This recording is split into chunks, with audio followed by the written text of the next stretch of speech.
La Bible sainte, Louis II 1910. Jude. Chapitre 1. Jude, serviteur de Jésus-Christ, et frère de Jacques, à ceux qui ont été appelés, qui sont aimés en Dieu le Père, et gardés pour Jésus-Christ.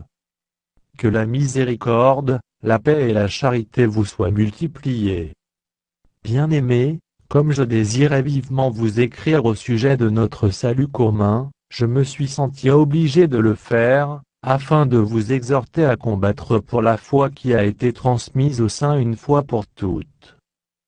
Car il s'est glissé parmi vous certains hommes, dont la condamnation est écrite depuis longtemps, des impies, qui changent la grâce de notre Dieu en dissolution, et qui renient notre seul Maître et Seigneur Jésus-Christ. Je veux vous rappeler, à vous qui savez fort bien toutes ces choses, que le Seigneur, après avoir sauvé le peuple, et l'avoir tiré du pays d'Égypte, fit ensuite périr les incrédules.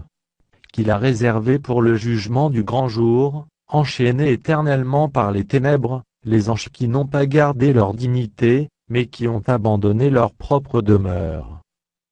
Que Sodome et Gomorrhe et les villes voisines, qui se livrèrent comme eux à l'impudicité et à des vices contre nature, sont donnés en exemple, subissant la peine d'un feu éternel. Malgré cela, ces hommes aussi, entraînés par leurs rêveries, souillent pareillement leur chair, méprisent l'autorité et injurient les gloires.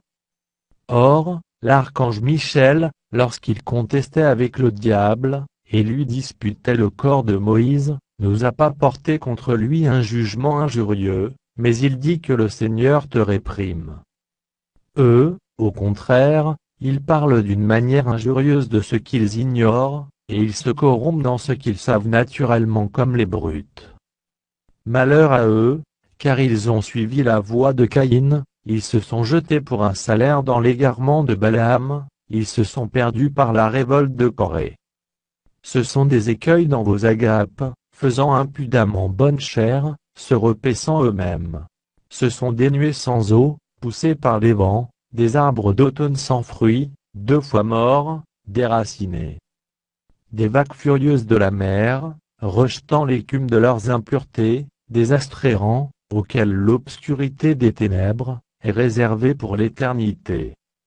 C'est aussi pour eux qu'Énoch, le 7e depuis Adam, a prophétisé en ces termes: voici, le Seigneur est venu avec ses saintes myriades, pour exercer un jugement contre tous, et pour faire rendre compte à tous les impies parmi eux de tous les actes d'impiété qu'ils ont commis et de toutes les paroles injurieuses qu'ont proférées contre lui des pécheurs impies.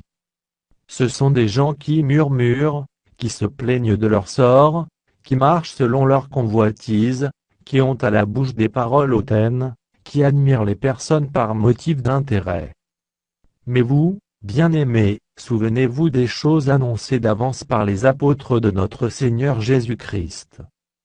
Ils vous disaient qu'au dernier temps il y aurait des moqueurs, marchant selon leur convoitise impie.